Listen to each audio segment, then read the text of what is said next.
What's going on, everyone, and welcome into another episode of Expected Bets for episode 63. We'll be breaking down the games for January 30th and January 31st. We're approaching the All-Star break, so we got a limited slate. Only three games tomorrow, and then 2 games on Wednesday. So a little shorter episode than usual, but we'll try to make some enjoyable content out of it. Before we get into the games, Betzky, how we doing? Yeah, pretty good. It's like going to be 80 here tomorrow, I think. Fuck off. Fuck right off. It'll get cold again. But. Yeah. Well, thoughts and prayers to you and your shorts. Thank you. Yeah. Thank you. Yeah. I am in shorts. I know. That's ridiculous. Franco, I'm sure it's what is it, 20 in Philly or 30? No, I don't think it's that cold. It was pretty nice today. I don't know. I don't even pay attention to the weather. I just throw a hoodie on and I'm good to go. You know? I don't know. But yeah, it's good, man. I'm ready for these last few games. It'll be nice, I guess, to have a break for All-Star break. But I feel like I feel like I've been kind of getting in a groove though this last week or two. So it kind of sucks, to be honest with you. I've been doing a lot better in January than I was previous months. So it felt like this wasn't the typical January slump towards All-Star break. I felt this weekend there was like Saturday. I mean, some of the big things we talked about in the last show, like the Draisaitl points hit. Yep. Pasta had multiple points. I laddered that up to 3. Nice. But some of the other, I mean, we definitely got the Ottawa Rangers game wrong. Yeah. Rangers. I did not add that, thankfully. I saw when Ottawa started out, I was like, oh man, I wish I added it. And then the Rangers just said no. Yeah. And there's a couple other kind of big names and big spots that I felt fell a little flat. The Wild fell really flat. Oh, yeah. I thought that was a huge smash spot, unfortunately. Yeah. That one. But usually it's about like 2.5 full weeks of weird things happening going into the break, and this year it was nice that it was definitely a little bit more consistent. But these next 3 days are going to be interesting, though. Yeah, that's what I was going to get to. I was going to say the slate's not great. There's not a ton of big name teams playing kind of over the next few days too. So it should be interesting. And I mean, it starts tonight too with really not a great game itself. So we'll see what happens there, but I guess we'll get into things right now. So we have 2 games tomorrow. The first game up, we have Columbus traveling to St. Louis here. St. Louis minus 180 on the money line. Columbus plus 150, over under at 6.5 here. Minus 125 to the over here. Columbus has now lost 7 of their last 10, including 4 of their last 5. Merzlikins is slated to get the nod tomorrow for Columbus, who's allowed 4+ goals against in each of his last 3 games. Just a kind of a shit show going on in Columbus too. Fantilli leaves the arena last night in with crutches and a boot. Line struggling to get back from injury, enters the player assistance program. On the opposite side, though, St. Louis is red hot right now. I was talking with Franco about this beforehand, and this is a team that we really haven't talked about kind of much. They've kind of flown under the radar the majority of the year, it seems like. They're on a 5-game winning streak. Pretty impressive wins during that span, too. And they were underdogs in 4 of those 5 matchups as well. So credit to anyone who was kind of on them during that. The other thing, too, for St. Louis is now they've kind of played themselves into a wild card situation. They just beat LA, who I think has a 1-point advantage of them in terms of the wild card, but they look really good here. Have you, Betzky, any kind of looks here? Are you going to kind of stick with St. Louis? I don't mind St. Louis in regulation. It seems like usually it's kind of weird stuff happens here, but St. Louis is a team that needs every point possible kind of heading into this All-Star break. I'd have to agree, yeah, and this is a meaningful game for them, you know. Exactly. It's not like, we're so far up in the standings, who cares? And then we get a week off. This is you got a bad team who is having a terrible week. I mean, there's even the Urasek news. You didn't mention that he called them out, and he's not happy with the way he's being treated. And you're a rising team. Everything seems to be kind of clicking. That top line looks great. They're getting some nice depth scoring as well. I guess my only worry is are the props good or not? So I love that. Yeah. St. Louis rag. Kairu's really been kind of turning it around, it seems. So that his shots may be good, even if it's 3.5. I imagine you're going to get a nice value on it because CBJ is a good target. He hasn't been hitting all that often. If he can get his 3.5 around plus 120 or so, that may be worth taking the stab at. He's been really good with assists lately too. He hasn't been scoring as much. I think he got a goal against Kings yesterday, right? I was in football mode. Yeah, I don't know. I wasn't watching. I wasn't watching that one either. Gonna be honest, I was watching. We were all in football mode yesterday. Yeah. I felt like all the big names here. I can pull it up. I feel like all the big St. Louis guys kind of showed up yesterday, and this is kind of the. I mean, if you can't beat CBJ after their dreadful week, and then you have a week off, then what are you doing? So yeah. I mean, you mentioned Kyrou on that top line too. I mean, Buchnevich and Thomas have both been pretty much 2 points per game players over the last 3 or 4 games as well.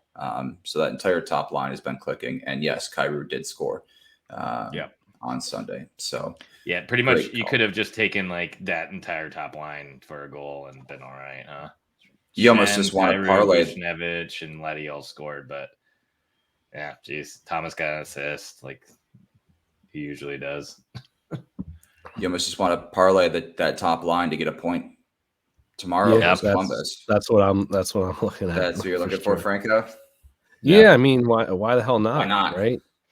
I mean, worst case, you just do Thomas and Booch, right? But I think you can include Kyrou too. It seems like Thomas is back to being smooth like he was before. That we were talking about before, like you said. It's like I feel like this whole season, every time I see St. Louis, I'm like, move on from that. Next game. I haven't had as much interest in backing them, and historically, I have bet a good amount on Thomas and Booch and even Kyrou for them, but it just hasn't felt right this year. But this game feels like it, with, like you guys said, the need for St. Louis to get as many points as possible going to the All-Star break. Columbus, I'm sure, is looking forward to the All-Star break and getting a nice little vacation. I mean, literally, there's not much good that can be said about them. I know they kind of were playing a little bit better before this slump kind of hit, but I mean, the stars are not there. They're getting all their production from their young guys. I mean, where the hell has Johnny Gaudreau been? Like I look at the stats against St. Louis. He has 6 games played, 8 points against them. So, naturally you're like, oh yeah, like that looks good. But then you look at his season, like this guy's not even. How many points do you think he has? I'm going to pull it up. Well, I have it already. Oh, how about you, Gate? What do you think? 12.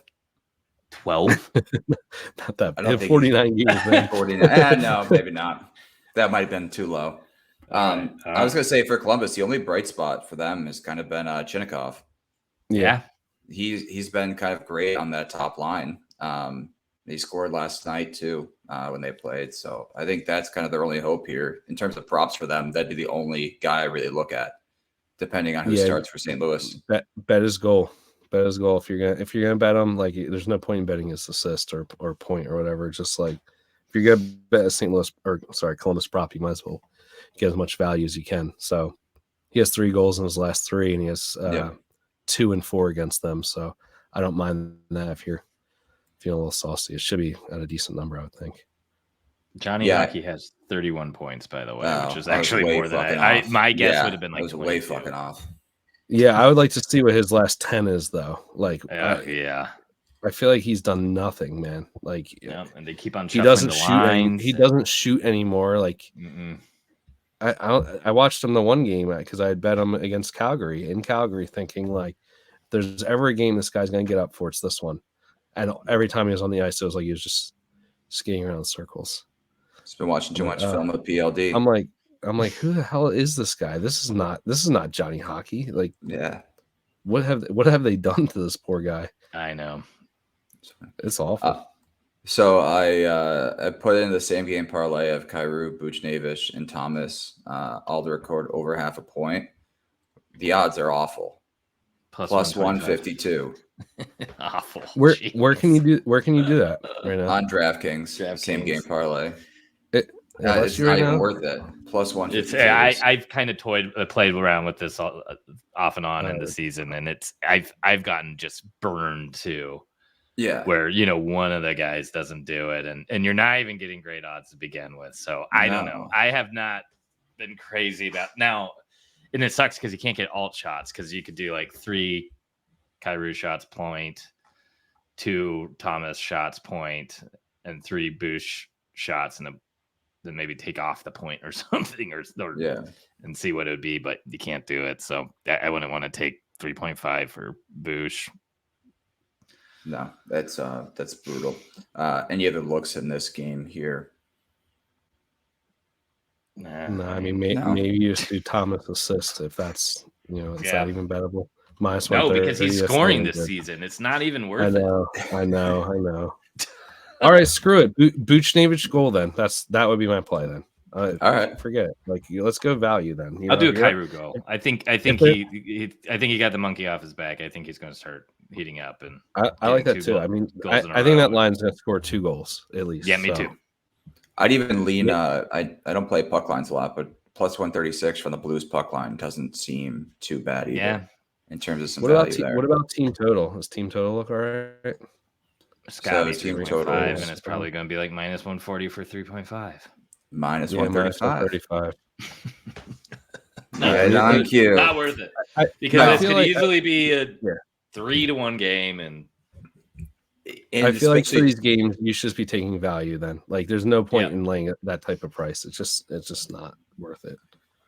No, and especially these, like when the limited slate happens too, all the odds are inflated too. It seems like, especially tonight too, looking at props and everything. So who knows? But moving along here, next game up, we have Seattle at the San Jose Sharks here. Now they're just... I can't believe they scheduled these last couple games this way. I mean, there's no games I want to watch. There's one game I want to watch on Wednesday. Yeah. Yeah. I mean, maybe. It's like, it's kind of ridiculous. How did they know? Yeah. Maybe they figured Seattle would be kind of better. I don't know. Maybe they're just telling us to just take this whole week off and just that's kind of they're trying to get better as a rest. Yeah. They're just like, dude, just leave it alone. Yeah. I honestly, guys, like this is not the week to hammer. Like, please don't do it. Yeah. Go watch something else. San Jose though is plus 180 on the money line. Seattle minus 218 over under 6 here. Seattle's won 2 of their last 3 games, but you look at who they beat, Chicago and Columbus. So you're like, are they wins?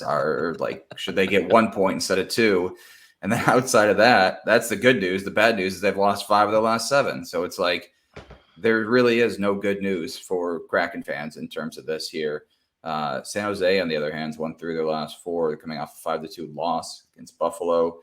Their next game so they'll play back-to-back on Wednesday, and then they have 13 days off.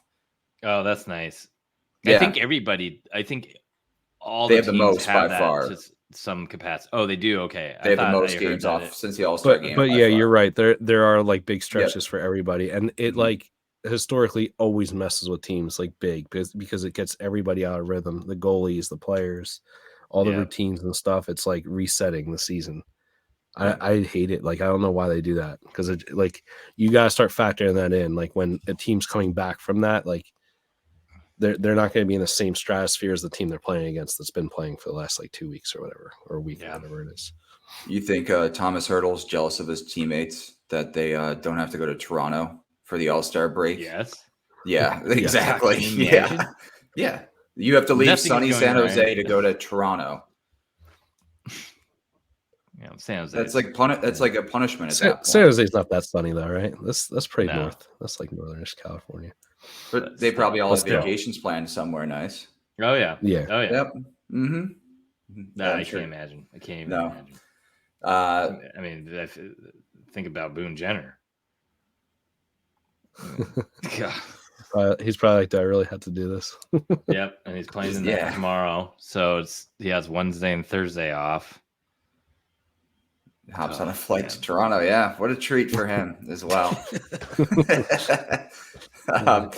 Any plays in this game here? Honestly, at this point, McCann's been really McCann's heating been up great. again. Yeah, McCann's point is maybe good. He's minus 135 for a point too, which like I know that's a little bit juice, but that's stupid considering like you're seeing Don at minus 150 and you know Couture's even at minus 140 for some reason. Bjorkstrand's minus 150. So McCann at minus 135 is a steal as far as I'm concerned. I'll bet that all day. Yeah. Even Tatar too is point per game, and same with Eberle. So that entire top line looks like they're clicking right now. Betzky, do you have any plays here?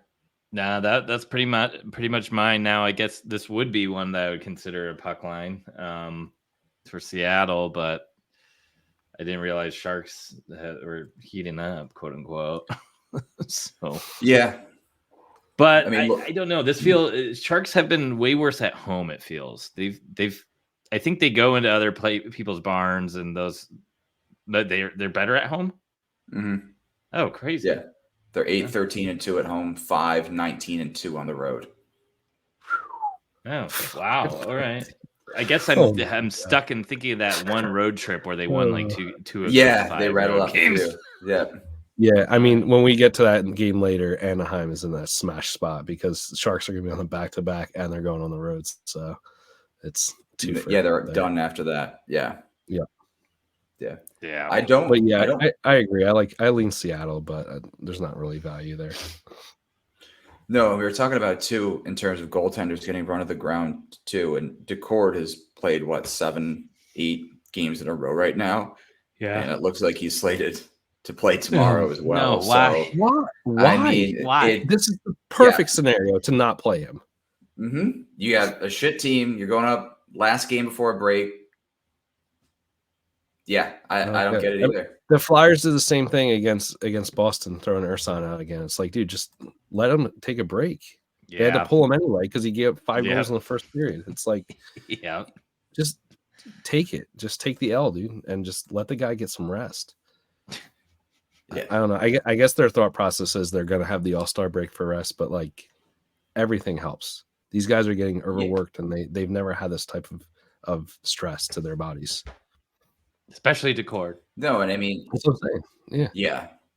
I guess this game does matter for Seattle. They're 2 points out of a wild card spot right now, so it's not like it's really the game that they kind of just want to give up on. It seems like, No, and they're kind of building momentum too after that losing streak.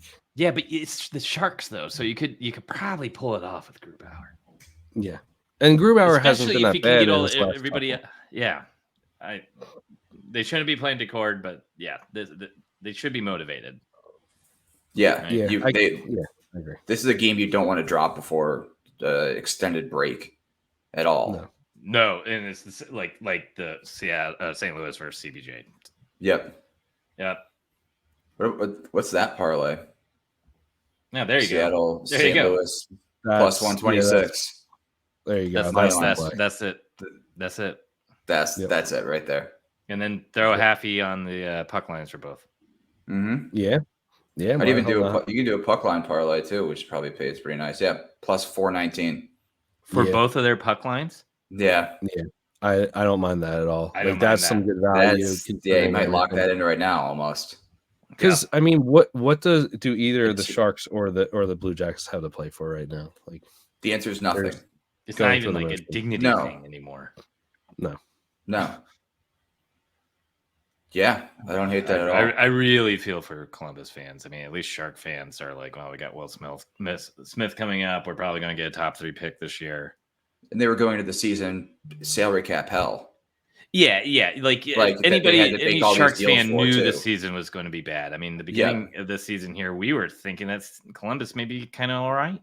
Yeah. I mean, the 49ers in the Super Bowl, you got your team, Sharks fans. Yeah. You know? Yeah. Yep. One team at a time. One team at a time. Yeah. Take a break. Enjoy the next few weeks. The 49ers play like your time off too. Yeah. Yep. Exactly. So Wednesday we got 3 games here. Ottawa versus Detroit's the first one up. That's at 7. Detroit minus 125 on the money line. Ottawa plus 105. Over under set at 6.5 here. Fourth meeting.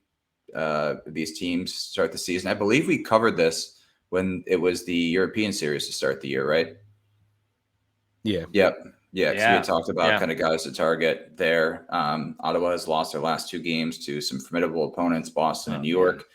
Detroit has won 7 of their last 10, including the last 2. So kind of opposite sides here. I'll start with you here, Franco. Any looks in this one?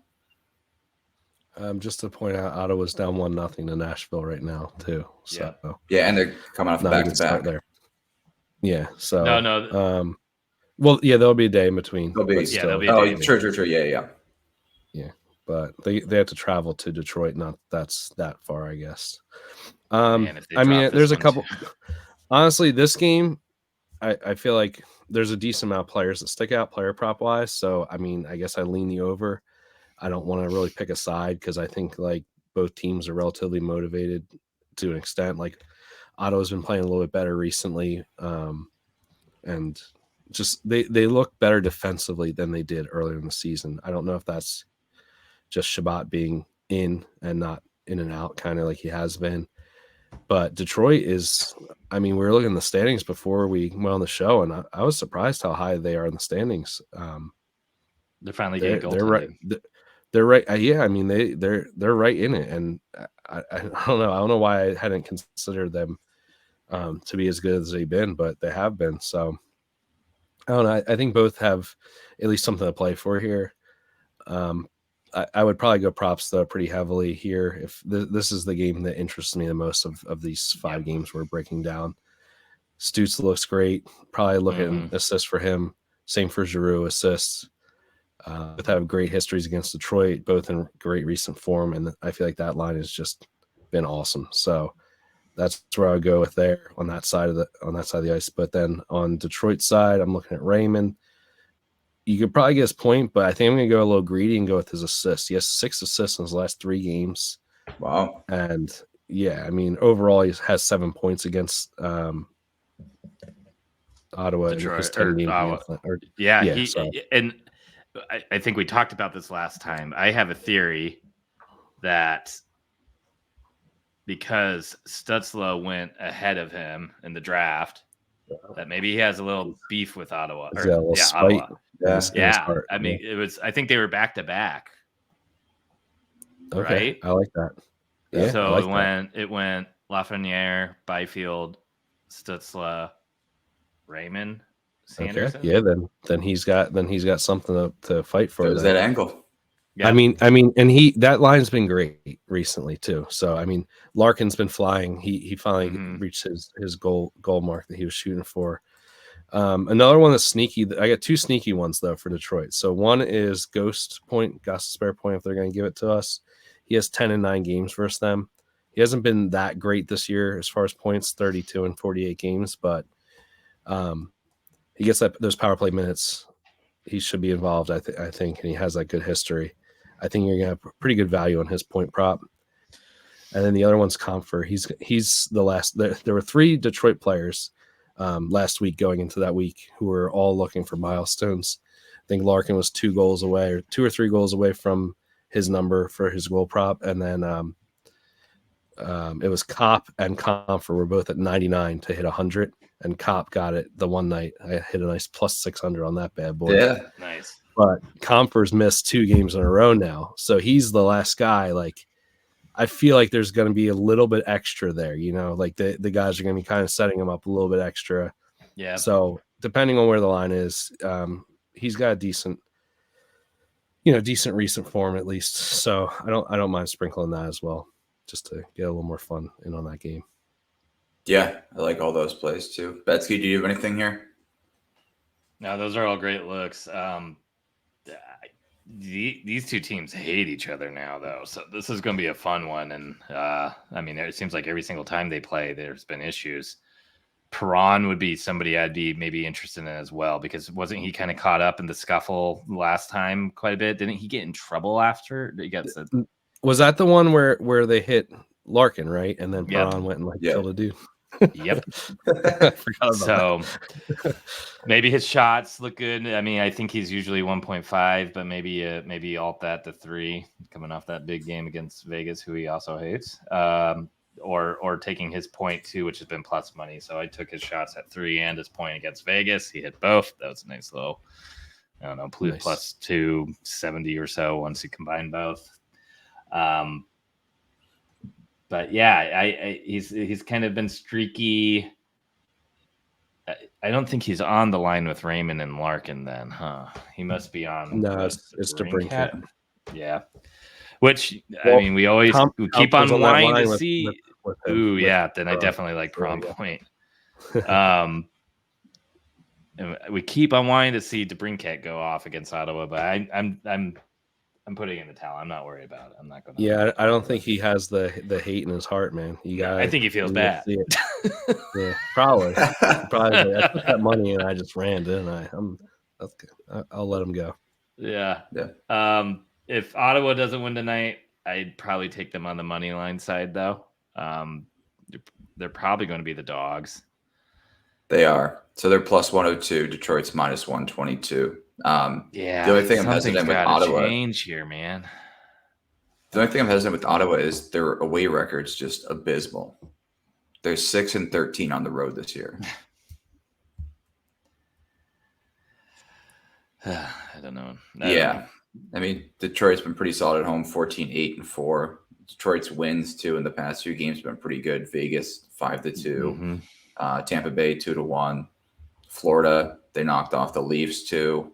And they lost a close one to Edmonton 3-2. So Detroit's kind of functioning on all cylinders here too. And like you said, they are in that second wildcard spot. So we talked about motivation heading into the break here. At minus 122, I don't hate Detroit here on the money line at all, especially I'd like to see who's in that. Because if they're smart, they'll give Lions a break, who's been by far their best goaltender. Yeah. So, in his last 2 games, he has a shutout and he only allowed 2 versus Vegas. So he's been pretty solid. But he will have a few days off. So you wonder if they just play him one last time and then he's not in the All-Star game. So then they just let him rest for a week or whatnot. So I could see him getting the nod here. Yeah. Next game up here, we have LA at Nashville here. LA minus 120 on the money line. Nashville plus or even money. LA Kings 2-8-6 their last 16 games, including 4-game losing streak here. They've allowed 4+ goals against in each of those games.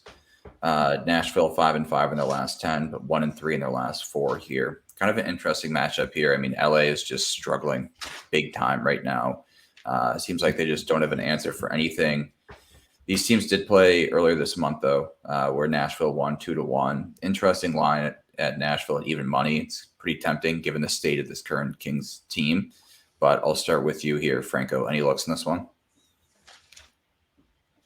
Yeah, I think I'm going to go pretty light here, but I don't even want to look at the LA side at all at this point. Like I'm pretty much at the point right now with them where I'm just saying they're blacklisted until they start to turn around, start showing something to me. Because earlier in the season, they were a pretty good team to target. Trevor Moore was awesome. Yep. But no, right now, no way in hell I'm touching them. So, I mean, I'm only looking Nashville props, and to be honest, like Nashville hasn't been scoring a ton either. So it's like this game's not that exciting to me for really anything. The main thing I would look at is either O'Reilly point or Yossi assist here. Both have good histories against LA. And again, like I kind of want to see how Nashville looks tonight. Like they should be able to put up 3 or 4 goals against Sogard, right? In this game against Ottawa, I would think. So if they do show me that kind of life, then I don't mind backing some Nashville props in that game. Maybe 2 or 3 goals coming from them. So those were the 2 that stuck out, though, was O'Reilly and Yossi. O'Reilly has 10 points in 10 games versus them, and Yossi has 8 assists in 7 games versus them. So pretty good track record for each of those guys. Yeah, I mean, looking at the standings for the wild card right now too. So the Kings have 54 points.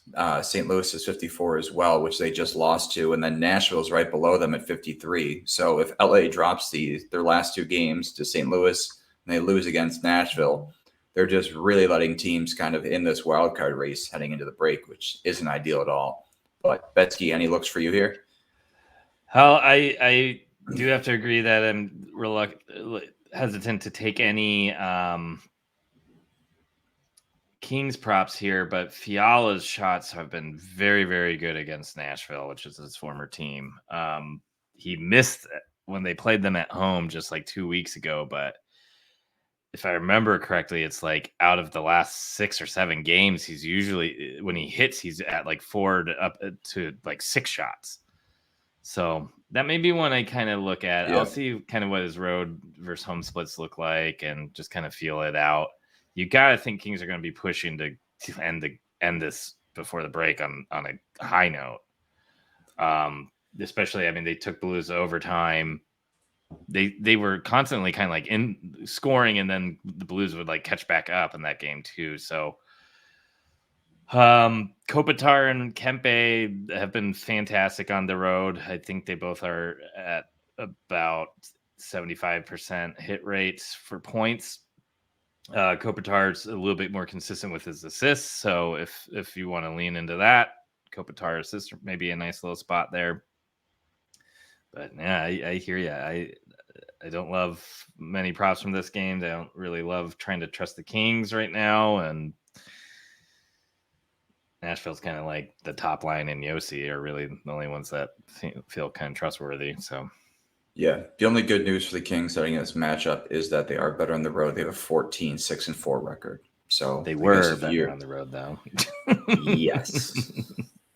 It's very true. Very true. I think that game again, was it Colorado that they played like two or three nights ago, where Doughty called the team out and everything like that, right? That was after the Buffalo loss, where they were up 3-0 in the first period, and then they allowed 5 straight. But that game after that was Colorado, right? Yes. So I saw a ton of people on them to beat Colorado, to come out strong and all that stuff, and Colorado just like absolutely obliterated them from the start. It was just like, that's when I knew it was just like, there's no way in hell that I can trust this team if they can't show out in that game. And I know it's against Colorado, but come on, you have to get up for something, right? Yeah. I mean, yeah, even after that Colorado blowout too, you figured they try to get up for St. Louis, and they relatively did. They outshot St. Louis, but still, 4-3. Yeah, I feel like even when they do play well, they find ways to lose. I mean, there's that Tampa game where they were winning like 3-1, and they blew that in the third period. They gave it like 2 goals late, lost in overtime. There's just been a lot of like just bad stuff happening to them. So like I feel like it's in their heads at this point too. Yeah, they outshot San Jose 47-27, and they lost 4-3 in a shootout. That's what I'm saying. It's ridiculous. That kind of just sums up the streak they're on, you know? Yep.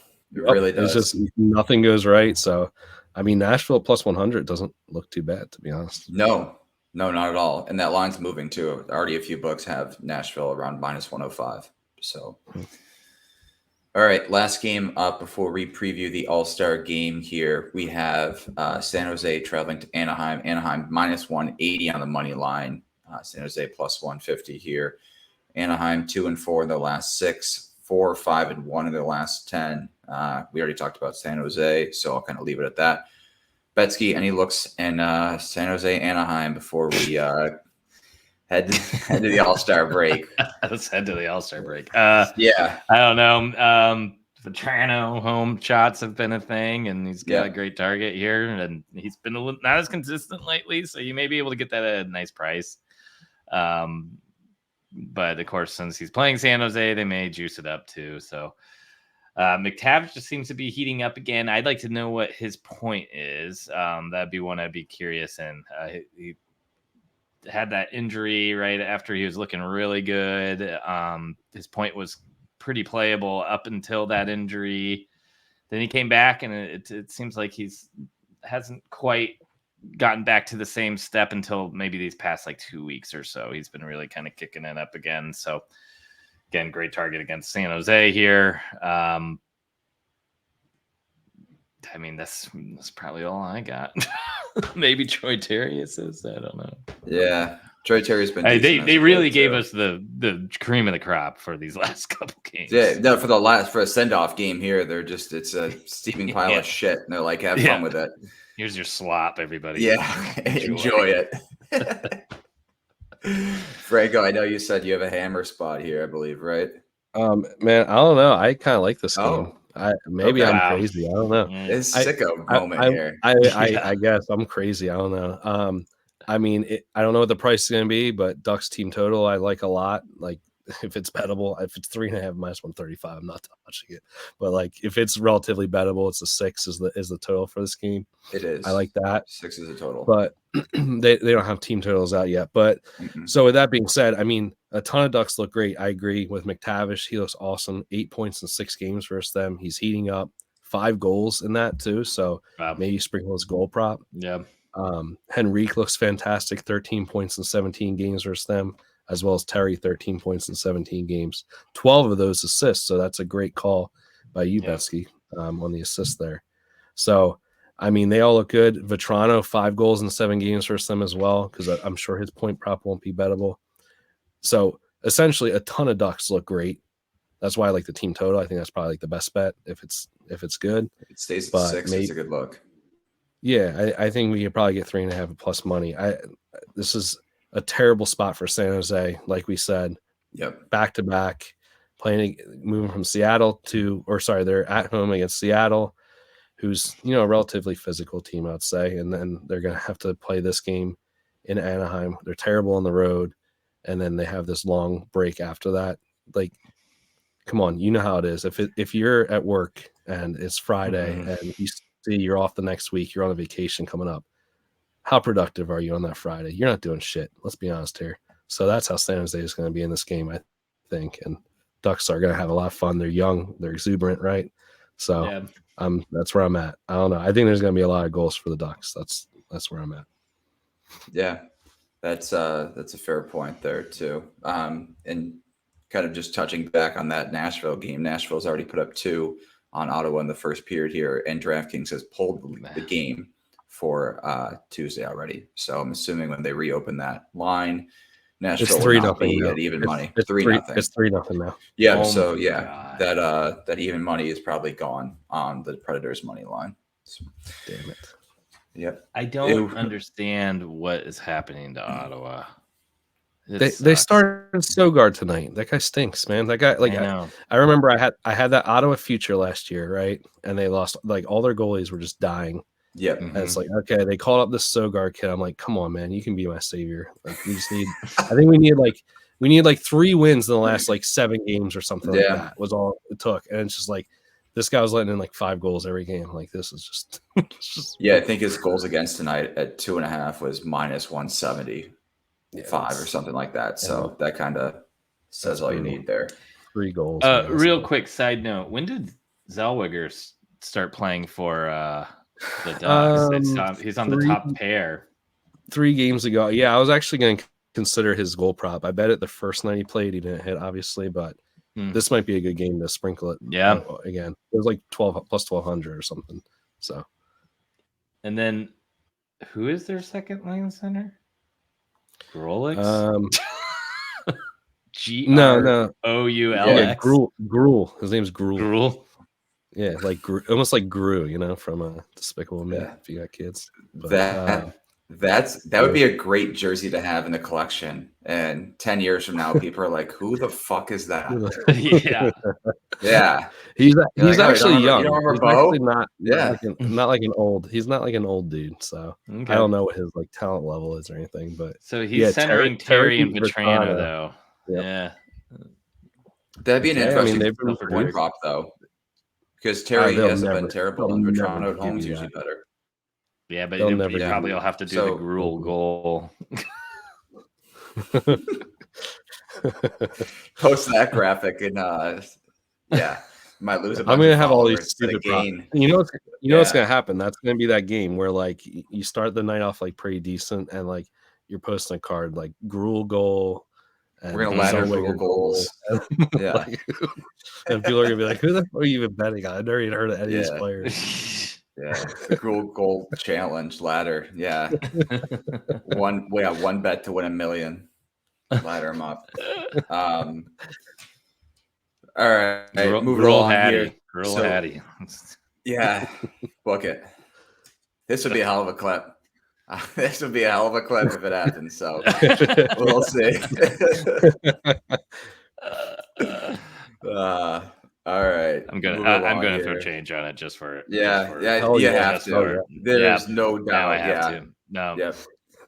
I expect a reminder. That will be one of our plays of the day for sure on Wednesday. That'll be a 25 cents for the Hattie, $1 for multiple goals, $2 for one goal. Yeah, they won't even let you do that. If you're looking to buy a Super Bowl ticket, this is your one bet you got to make here. Just ladder them for a hat trick.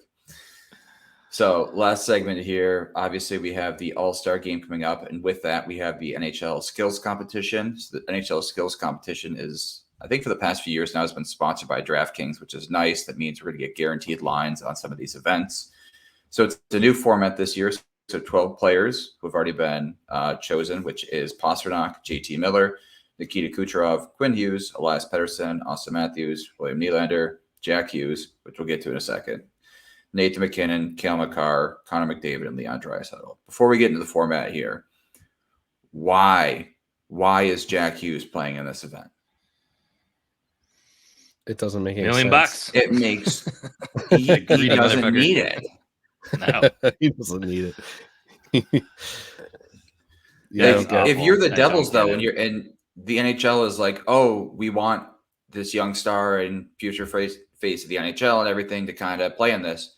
At what point do you just say no? And I'm sure Jack Hughes isn't really like begging the trainers to go, oh, please let me go to Toronto for the weekend. Yep. You know, like he hasn't played leading up to this. Why would you be like, yep, go have fun for a weekend in Toronto when you could be at home kind of just rehabilitating this injury? Yeah, I don't know. Maybe Michael Bublé is talking him into it because he's apparently on Team Hughes. Yeah, or is it Tate McRae, super fan? You know, another captain out there. So we'll see. But so the format, we'll get into this here. So there's these 12 players will compete in 6 events to start. So it's fastest skater, hardest shot, stick handling, one-timers, passing challenge, accuracy shooting.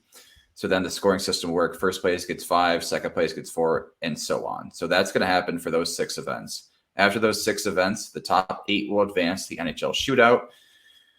After the NHL shootout takes place, the top 6 players will advance to the NHL obstacle course, which includes all those challenges before, and it's double the points. Franco, you had made a point before the show about a little fun wrinkle in the NHL shootout. Yeah, so I saw that the way they're going to do it is the player can choose who they want to go against. And I don't know how they pick who goes first or the shooter, but I think it's kind of cool. So we were kind of looking at the list of goalies before the show, and so we were all looking. There's a unanimous 1-1. Yeah. So whoever gets to go first is going against Cam Talbot. Unfortunately for him, he's going to be called out as the worst of the bunch of goalies. But it gets interesting when you get towards the end. I mean, how do you pick between Hellebuck and Ottinger and Demko, Swayman, even too? Yeah. So I think it's interesting though. Like I wonder if some of these shooters too are like, oh, I know this guy's weakness. Like it would be fun to see Pasta versus Omar or against Swayman. I'm sorry. You know, that would be kind of cool to see. But yeah, I don't know. It'll be kind of fun. But that first call out's gonna be funny because it'll just be like a shitting on Cam Talbot for being there. Yeah, you're right. You could have the Vancouver same situation there where they call out Demko. They might be forced to too. I mean, there's 3 of them, right? So. Yeah, no one from Winnipeg, no one from Dallas, Rangers, and then Florida. No, so you're right. That would be a fun wrinkle. Yeah, it would be fun if Hellebuck was, Kyle Connor gets in. I mean, it'll be interesting to see if Hughes is not in it. Who's the guy, right? We were all thinking Reinhart should be the one, but who will they pick? It's. I said I have a feeling it's crazy. Why just put Luke Hughes in and you can keep a team Hughes with him and Quinn.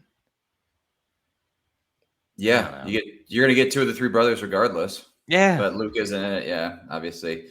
We obviously were talking before the show as well. We said we'll just have a shit 12, just the worst guys in the NHL All-Star game. Let them compete for $1 million. That'd be a hell of a lot more entertaining, and that would be fun. That would be fun. Like that's more exciting. Like you have John Scott out there too, just trying to rip your head off as well. Add him back to the All-Star game during the stick handling challenge. So we're gonna do a draft here. Franco, you have your wheel up and ready to go. So for the listeners here, we're gonna do is there's 12 skaters. We're gonna do a snake draft here. If you're watching, you can see the wheel on the screen right now. So Franco will spin it, and we'll see who decides to get the 1-1. Well, it's giving me seizures. Oh, it's rigged. It's rigged.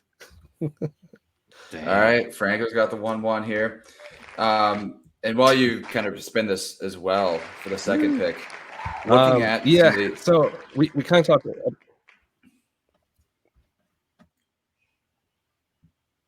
Oh, there we go. Sorry, we kind of talked about this before. No, you're good. We're deciding on how to pick somebody or whatever, and we're talking about who wants it more, right? So we're talking about who had the smallest salary of everybody. So I'm going to take Pettersson to start it off because I know he's going to be a favorite in that hardest shot competition. Yeah. I know he's not the biggest name of these guys, but I had to either go Toronto guy or him. So I'm going to go with him since he's lowest salary on the board. Maybe that's that driving factor. Yeah, I like that a lot. Did you spin it for a second? I'm going to spin it again. Okay. I'm going to do it right now. Actually, I should have taken myself off, huh? It's gonna all land on me every time it's fixed. Yeah. All right. Oh, there you go. Easy enough. All right. Yeah, it's a tough one. I'm gonna take the chalk. I'm just gonna take McDavid. Just easy enough here in terms of skill across the board. Just give it to me. The other guy I was looking at too was McKinnon, but he was in the hardest shot back in 2017. And he finished dead last, so I don't think there's much hope for him. Then I'm going to take. I get 2, huh? You do. Yeah, you get to go back to that. All right, I am going to take McKinnon. Okay. Because maybe he can make it up if he doesn't get the hardest shot with fastest or some of these other ones. But then I want to load up on somebody who could kind of make up for that, and I'm going to do Pasta. I like that. Yeah, he's the one up top in my big board. He also seems like the type who wouldn't really care about, like he seems like the type who's always on vacation, so he would come into this and just have fun and want to win for no good reason but to win and be able to brag about it, and I think he has motivation no matter what. He's doing fine money wise and whatnot, but I mean the top salary guys are you got to question the motivation there, but like McKinnon I don't think cares that much. Yeah, we saw McDavid the one year didn't seem like he cared at all. He was in like the fastest skater. Yeah, it was like the other one I'm worried about not caring too is Matthews. Matthews always like in this. He is on Team Beebs though. Yeah. I'm gonna go. I got 2 guys here. I'm gonna kind of go off the. I'm gonna go Quinn Hughes. I like that. I'm gonna go Quinn Hughes here. Second All-Star game in 2020. He wasn't the fastest skater, which I don't think he did too well, but I don't mind Quinn Hughes in this spot. I don't think he's going to do well in the fight competition, though. Thank God there's not one. Yeah, they should have a fight competition. That's something they should add. Yeah. All right, so I get 2 here. So I'm going to go Nylander because I want to go one of the Toronto guys at least, since it's the hometown thing. Okay. I will avoid Matthews though, and I think the other guy I want to go with. I wish I knew who was going to be in for Jack if he's not playing. That's your wild card, man. I know. It's who's gonna take the wild card on Jack, which you get your replacement for? I know. Wayne Gretzky comes back out. I'm gonna go with Makar then. I think. Yeah, I think he'll have a a good decent pick, shot for skating stuff. So yeah. I think the big thing you got to consider is like what competitions they can win. Yeah, I like Nylander for skating. I like him for skating. So at Makar, I had a hard time between McKinnon and Makar, but yeah, I think I like the stick handling aspects. Yeah. Mac's gonna be fun to watch in that, man. He's accuracy. I like McKinnon. I think he can get his. I think he can get last year. I think he can get team Blake or Betzky a couple points here. Mm-hmm. Nice. Fuck it, I'm gonna take Matthews here. I don't think he dogs it in front of the home crowd. Damn, I was thinking that too, and then that was my one reverse. I was like, it's in Toronto. He's got to at least try here. So I'll take Matthews. Do I get two more still? You get two more here. Yep. So your remaining picks are Kucherov, Draisaitl, JT Miller, and then Jack Hughes / Jack Hughes. Whoever it is. Yeah. I mean, I think I gotta go Kucherov. I feel like he'll be good at accuracy and the stick handling. Yep.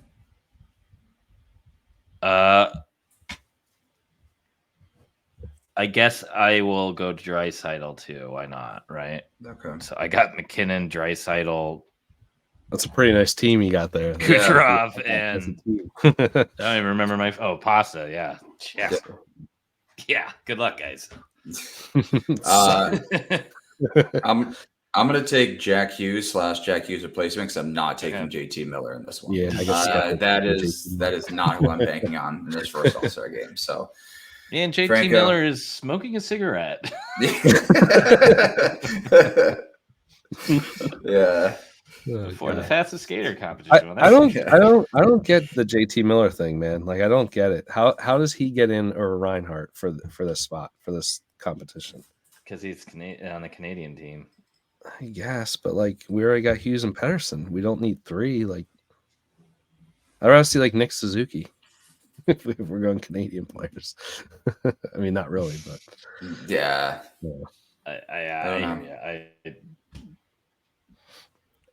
Kyle Connor. Kyle Connor then. Yeah, I mean, coming back from injury, I guess. Yeah, that's hysterical too. Is Kyle Connor comes back from injury, is like, oh great, I'll play a few, and then I'll kind of figure out how my body feels. And they're like, nope. Sorry, buddy, you're going to Toronto. Yeah, your brain. Yeah, you can turn that down. Yeah. Yeah, Kaprizov should be in it. I would rather have Kaprizov than JT Miller. One of them did. I think was it Seth Jarvis who turned it down too, or something like that. I think one of the fan votes are trying to get him, and he's like, "Nope, sorry, I got my vacation booked. Like, not going." Good for him. Yeah. So, all right. I think that wraps up the episode. You guys want to shout out your socials one more time? Yeah, Franco the Banker on Twitter. And Gretzky Betzky's on Twitter. Awesome. As always, you can find me on Twitter at Gator Betting and our podcast at Expected Bets 4. We appreciate everyone for listening, and we'll talk to you guys after the All-Star break. Yeah.